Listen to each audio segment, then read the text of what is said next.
ایک آدمی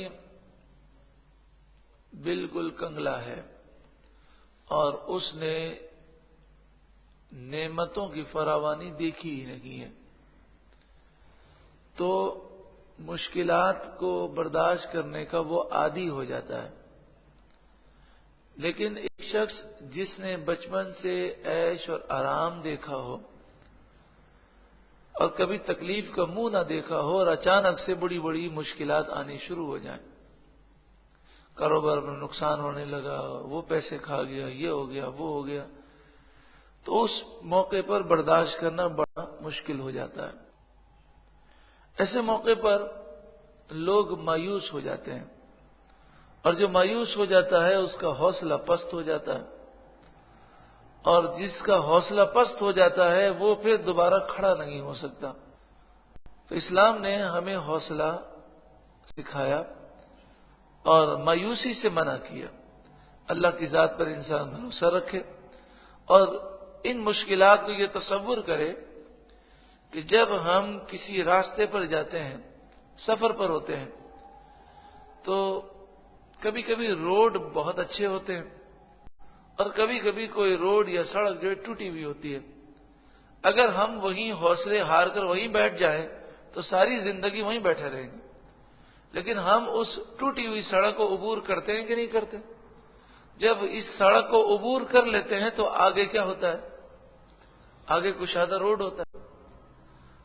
تو اگر وہیں پر انسان حوصلہ ہار جائے تو وہ آگے کیسے پہنچے گا؟ تو اسلام ہمیں یہ سکھاتا ہے کہ انسان کی زندگی میں مختلف ادوار آتے رہتے ہیں، اور یہ اللہ تبارک و تعالی کا بنایا ہوا نظام ہے کہ نہ تو ہمیشہ خوشیاں رہتی ہیں اور نہ ہی غم ہمیشہ رہتا۔ کسی نے بڑا اچھا میسج کیا کہ محمود غزنوی نے اپنے غلام ایاز سے کہا کہ اس انگوٹھی پر ایسی عبارت لکھ دو کہ اگر میں خوشی کے عالم میں ہوں اور اسے پڑھ لوں تو میری خوشی ختم ہو جائے، اور اگر غم کے عالم میں ہوں اور اگر میں اسے پڑھ لوں تو میرا غم ختم ہو جائے۔ جملہ ایک ہی ہونا چاہیے۔ تو ایاز نے بڑی پیارا جملہ لکھا، اس نے لکھا یہ وقت گزر جائے گا، یہ وقت گزر جائے گا۔ تو خوشی کے عالم میں بندہ تصور کرے تو غمگین ہو گیا کہ خوشی کے لمحات گزر جائیں گے، اور غم میں تصور کرے تو اس کا غم دور ہو جائے گا کہ یہ وقت گزر جائے گا۔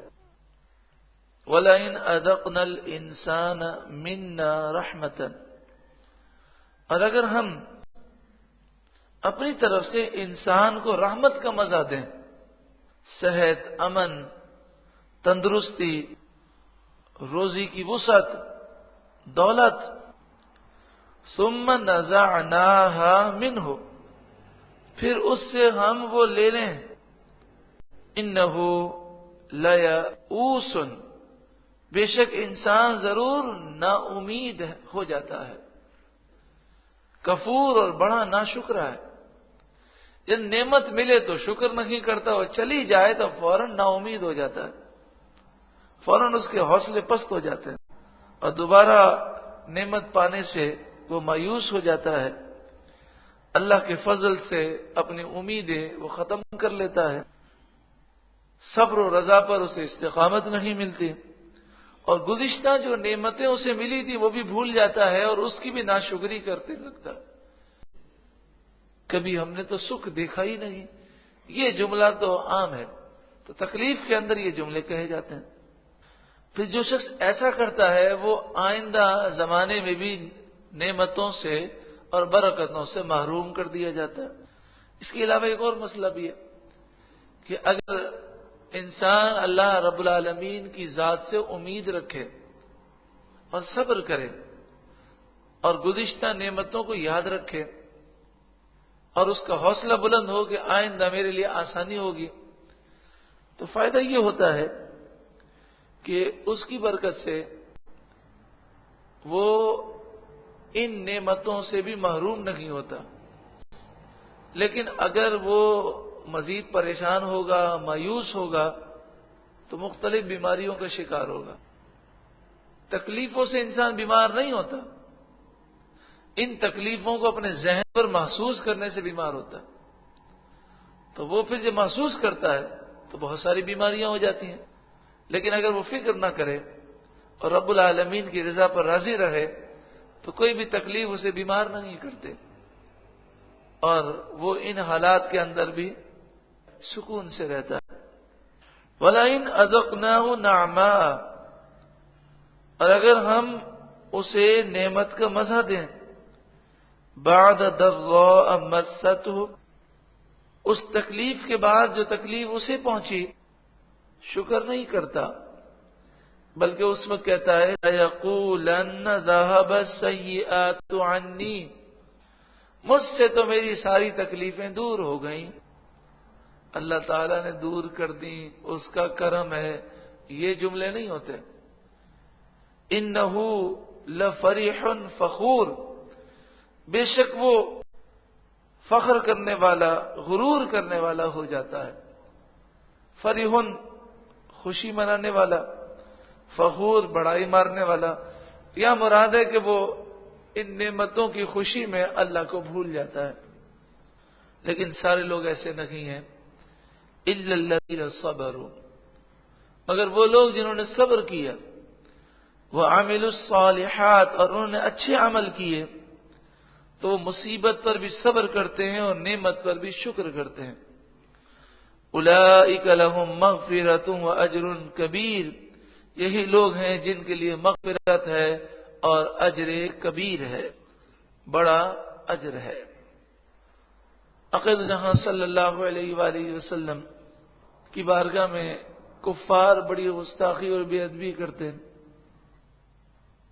قرآن مجید فرقان حمید نے کافروں کو مایوس کر دیا کہ تم جتنا بھی کہہ لو، میرے محبوب حق بات کہنے سے نہیں رکیں گے اور وہ دین کا پیغام عام کرتے رہیں گے، تمہاری باتوں سے وہ مایوس نہیں ہوں گے. فَلَعَلَّكَ تَارِكٌ بَعْدَ مَا يُوحَىٰ إِلَيْكَ وَضَائِقٌ بِهِ صَدْرُكَ، تو کیا جو وحی تمہاری طرف ہوتی ہے اس میں سے کچھ تم چھوڑ دو گے اور اس پر دل تنگ ہوگے.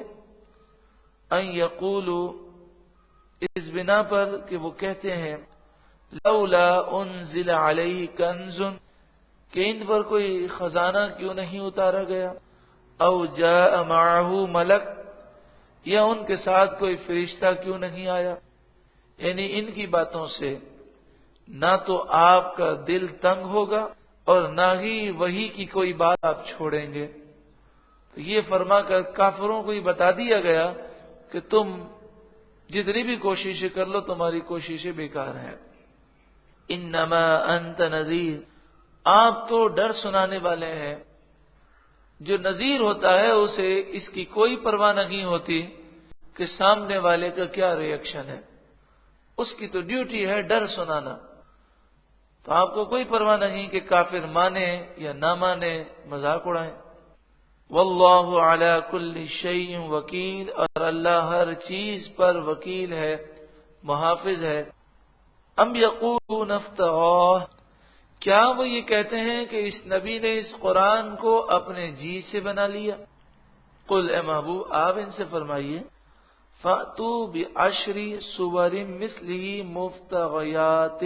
مفتریات. مفتریات مانے اپنی طرف سے بنائی ہوئی. بعشر سور 10 صورتیں. آپ ان سے فرمائیں ایسی ہی بنائی ہوئی 10 صورتیں لے آؤ. وَادْعُوا مَنِ اسْتَطَعْتُم مِّن دُونِ اللَّهِ، اللہ کے سوا جو تمہیں مل سکیں ان کی مدد بھی حاصل کر لو، انہیں بھی بلا لاؤ. ان کنتم صادقین، اگر تم سچے ہو. یعنی تمہارا یہ کہنا ہے کہ یہ انسانی کلام ہے، تو اگر تم اپنے دعوے میں اگر سچے ہو تو تم بھی انسان ہو. سارے مل کر 10 صورتیں بنا کر دکھا دو. یہاں پر 10 صورتوں کا چیلنج ہے. سورہ بقرہ میں اور سورہ یونس میں ایک صورت کا ہے، اور ایک اور مقام پر ایک آیت کا چیلنج ہے. لیکن وہ ایک آیت بھی نہ بنا سکے نہ بنا سکیں گے. فَإِن لَّمْ يَسْتَجِيبُوا لَكُمْ، پھر یہ کافر اگر اے مسلمانوں تمہاری بات کا جواب نہ دے سکیں، فاعلموا تو اے مسلمانوں تم سمجھ لو، انما انزل بعلم اللہ، یہ قرآن اللہ کے علم سے نازل کیا گیا، وَأَن لَّا إِلَٰهَ إِلَّا هُوَ، اور اللہ کے سوا کوئی معبود نہیں، فَهَلْ أَنتُم مُّسْلِمُونَ، تو کیا تم مسلمان ہو؟ یعنی اے مسلمانوں کیا اب تم اسلام پر ثابت قدم رہو گے؟ یہ مسلمانوں کو درس دیا گیا کہ کبھی بھی کافروں کی باتوں سے تم شک میں مبتلا نہ ہونا۔ من کان یرید الحیات الدنیا، جو دنیا کی زندگی چاہے، وزینتہا، اور دنیا کی زینت آرائش چاہے، نوفی الیہم اعمالہم فیہا، تو ہم دنیا میں اسے اس کی کوششوں کا پورا پھل دے دیں گے، وہم فیہا لا یبخسون، اور اس دنیا میں اسے کمی نہ دیں گے، اس کے بارے میں کوئی کمی نہ کی جائے گی، مگر آخرت میں کیا ہوگا؟ کیونکہ اس نے جو نیک اعمال کیے ہیں کس کے لیے کیے ہیں؟ دنیا کے لیے، ٹھیک ہے، اس نے نمازیں پڑھی تو اسے صحت مل گئی، تندرستی مل گئی، دنیا کی نعمتیں مل گئی، لیکن یہ نیک اعمال اللہ کی رضا کے لیے یا آخرت کے لیے نہیں ہے، تو پھر نتیجہ یہ ہوگا، اولئک الذین لیس لہم فی الآخرۃ الا النار، یہی لوگ ہیں کہ جن کا آخرت میں کوئی حصہ نہیں، صرف آگ ان کا حصہ ہے۔ یہ آیتیں اور بعض دوسری آیتیں یہ بزرگان دین کو بے ہوش کر دیتی تھی، اور وہ ڈرتے تھے کہ جو ہمیں دنیا میں عزت ملی ہے، یہ دنیا کے اندر جو ہمیں نعمتیں ملی ہیں، کہیں یہ ہماری عبادتوں کا بدلہ نہ ہو، کیونکہ جسے اللہ تعالیٰ آخرت میں حصہ نہیں دینا چاہتا اس کی ساری عبادتوں کا بدلہ دنیا میں دے دیا جاتا ہے، تو وہ ڈرتے تھے۔ اور جب تکلیفیں آتی تھیں عبادت کرنے کے باوجود بھی، ہمارے جیسا اللہ معاف فرمائے، ہم تو بڑے گناہگار سیاکار ہیں، تو اگر ہم عبادت کریں اور تکلیف آ جائے تو ہم حیرت سے کہتے ہیں اتنی نماز پڑھتے ہیں، اتنے وظائف کرتے ہیں، گناہ سے بچتے ہیں، یہ تکلیف کیسے آ گئی؟ اور ان پر اگر تکلیف آتی تو وہ خوش ہو جاتے ہیں۔ خوش اس لیے ہوتے کیونکہ کہتے اللہ راضی ہے، ہمیں ان عبادتوں کا ثواب پورے کا پورا آخرت میں ملے گا۔ یہ اللہ والوں کی اپنی سوچ ہے۔ بعض مفسرین نے فرمایا کہ اس میں مراد ان لوگوں کا ذکر ہے کہ جن کا عقیدہ درست نہیں ہے، جو کافر ہیں، جو مشرک ہیں، اور وہ اچھے کام کرتے ہیں، مثلا کسی کی مشکل کو حل کر دیتے ہیں، کسی محتاج کی مدد کرتے ہیں، صلہ رحمی کرتے ہیں، کسی بیمار کے لیے کوششیں کرتے ہیں، تو فرمایا وہ جو اچھے کام کرتے ہیں ان کا بدلہ انہیں دنیا میں دے دیا جاتا ہے، آخرت میں ان کے لیے کوئی بدلہ نہیں ہے۔ وَحَبِطَ مَا صَنَعُوا فِيهَا، اور جو کام انہوں نے دنیا میں کیے وہ سارے کے سارے غارت ہو گئے، برباد ہو گئے۔ وَبَاطِلٌ مَا كَانُوا يَعْمَلُونَ، اور جو وہ کام کیا کرتے تھے وہ سب باطل ہوئے۔ افمن کان علی بینۃ من ربہ، کیا جو اپنے رب کی طرف سے دلیل پر ہو، ویتلوہ شاہد منہ، اور اسے ایک گواہ اللہ کی طرف سے پڑھتا ہو، یعنی قرآن جو دلائل بیان کرتا ہے، ان دلائل کو جو مان لے، اور وہ پہلے یہودی ہو یا عیسائی ہو، لیکن پھر وہ قرآن کی طرف آ جائے، جیسے عبداللہ بن سلام اور دیگر اصحاب، تو کیا وہ اور جو جہالت سے ضد کر رہا ہے کیا دونوں برابر ہو سکتے ہیں؟ وَمِن قَبْلِهِ کتاب موسیٰ امام رحمہ، اور قرآن سے پہلے موسیٰ علیہ السلام کی کتاب ہے جو پیشوا ہے اور رحمت ہے۔ اولئک یؤمنون بہ، یہی لوگ ہیں جو قرآن پر ایمان رکھتے ہیں۔ ومن یکفر بہ من الاحزاب، جتنے بھی دنیا میں گروہ پائے جاتے ہیں ان میں سے جو بھی قرآن کا انکار کرے گا، فالنار موعدہ، تو اس کا وعدہ جہنم کی آگ ہے، یعنی جہنم اس کی سزا ہے۔ معلوم ہوا چاہے یہودی ہو عیسائی ہو، سب کے لیے رسول اللہ پر ایمان لانا اور قرآن پر ایمان لانا ضروری ہے، ورنہ انہیں توریت انجیل پر ایمان لانے سے کوئی فائدہ حاصل نہیں ہوگا جب تک کہ وہ رسول اللہ پر ایمان نہ لائیں گے۔ فَلَا تَكُ فِي مِرْيَةٍ مِّنْهُ، تو اے سننے والے تو اس سے شک میں نہ ہونا، إِنَّهُ الْحَقُّ مِنْ رَبِّكَ، بے شک یہ قرآن تیرے رب کی طرف سے حق ہے، وَلَكِنَّ أَكْثَرَ النَّاسِ لَا يُؤْمِنُونَ، ہاں لیکن اکثر لوگ ایمان نہیں لاتے۔ وَمَنْ أَظْلَمُ مِمَّنِ افْتَرَىٰ عَلَى اللَّهِ كَذِبًا، اس سے بڑھ کر ظالم کون کہ جو اللہ پر جھوٹ باندھے، یعنی اللہ پر جھوٹ بولنا یہ بدترین ظلم ہے۔ اللہ کے لیے اولاد بتانا، شریک بتانا۔ اولئک یعرضون علی ربہم، یہی وہ لوگ ہیں جنہیں رب کے دربار میں پیش کیا جائے گا۔ وَيَقُولُ الْأَشْهَادُ، اور گواہی دینے والے گواہی دیں گے، یعنی انبیاء اور فرشتے ان کے خلاف گواہی دیں گے۔ هَؤُلَاءِ الَّذِينَ كَذَبُوا عَلَى رَبِّهِمْ، ہاں یہی وہ لوگ ہیں جنہوں نے اپنے رب پر جھوٹ باندھا۔ أَلَا لَعْنَةُ اللَّهِ عَلَى الظَّالِمِينَ، سن لو اللہ کی لعنت ہے ظالموں پر۔ بخاری شریف اور مسلم شریف میں ہے کہ قیامت کے دن تمام کفار اور منافقین کو تمام مخلوق کے سامنے جمع کیا جائے گا اور کہا جائے گا یہ وہ ہیں جنہوں نے اپنے رب پر جھوٹ بولا، ظالموں پر اللہ کی لعنت۔ اس طرح ان تمام کفار اور منافقین کو ساری مخلوق کے سامنے ذلیل کیا جائے گا۔ الذین یصدون عن سبیل اللہ، کہ وہ لوگ ہیں جو اللہ کے راستے سے روکتے ہیں، وَيَبْغُونَهَا عِوَجًا، اور اسے ٹیڑھا کرنا چاہتے ہیں، وَهُمْ بِالْآخِرَةِ هُمْ كَافِرُونَ، اور وہ آخرت پر انکار کرنے والے ہیں، یعنی وہ کافر ہیں، آخرت کو نہیں مانتے۔ اولئک لم یکونوا معجزین فی الارض، یہی وہ لوگ ہیں جو زمین میں تھکا نہیں سکتے، یعنی اللہ کے عذاب سے بھاگ نہیں سکیں گے۔ وما کان لهم من دون اللہ من اولیاء، اور اللہ کے مقابلے میں ان کا کوئی دوست کام نہیں آئے گا۔ یضاعف لهم العذاب، ان کے لیے عذاب پر عذاب ہے، انہیں زیادہ عذاب دیا جائے گا کیونکہ یہ خود بھی گمراہ ہوئے اور دوسروں کو بھی گمراہ کیا۔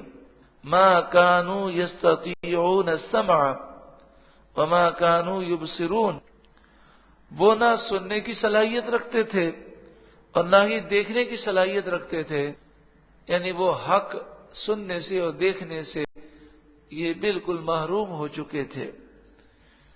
اولئک الذین خسروا انفسهم، یہی وہ لوگ ہیں جنہوں نے اپنی جانوں کا نقصان کیا۔ وضل عنهم ما كانوا يفترون، اور جو وہ جوڑتے تھے، من گھڑت باتیں کہتے تھے، وہ ساری باتیں ان سے گم ہو گئیں۔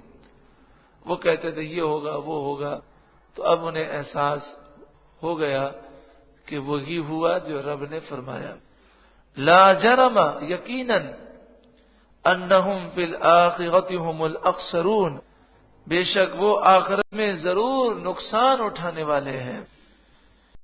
اللہ ہمیں آخرت میں نقصان سے محفوظ فرما، شرمندگی سے محفوظ فرما، اور آگے جن لوگوں کا ذکر ہے اللہ ہمیں ان میں شامل فرما۔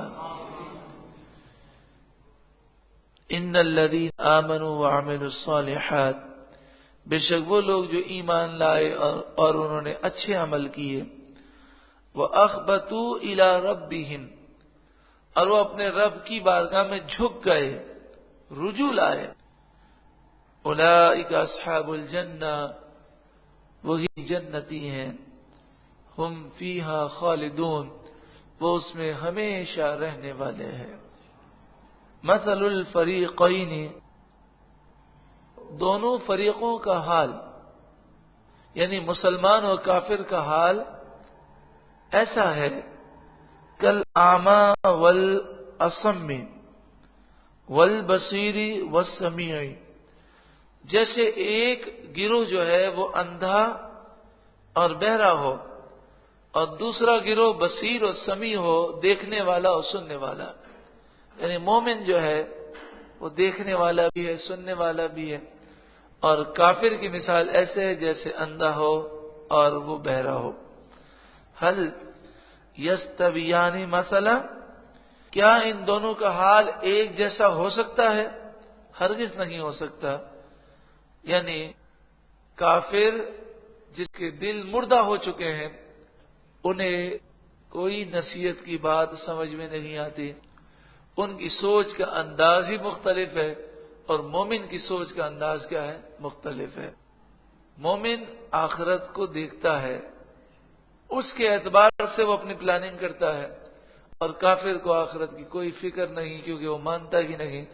لہذا مومن کو چاہیے کہ وہ کافروں کی باتوں سے متاثر نہ ہو، کیونکہ اس کی لائن بالکل الگ ہے اور ہماری لائن بالکل الگ ہے. لیکن آج ہم میں جتنی برائیاں آتی جا رہی ہیں، نام و نمود کی خواہش، اپنی دولت کی نمائش، ہر ایک کو ہوس ہے، ہائے پیسہ ہائے پیسہ، وہ آگے بڑھ گیا میں اس سے آگے بڑھ جاؤں. یہ ساری سوچیں امپورٹ ہوئی ہیں کافروں کی طرف سے. اگر ہم اپنی سوچ کا محور گنبد خضرا کے مکین صلی اللہ علیہ وسلم کو بنا لیں، اور ہم کہیں کہ جو پاکیزہ سوچ میرے آقا مجھے دیں گے وہ میری سوچ ہے، تو انشاءاللہ دنیا میں بھی سکون ہے اور آخرت میں بھی سکون ہے. افلا تذکرون، تو کیا تم دھیان نہیں کرتے، غور نہیں کرتے کہ کافر و مومن کبھی برابر نہیں ہو سکتے؟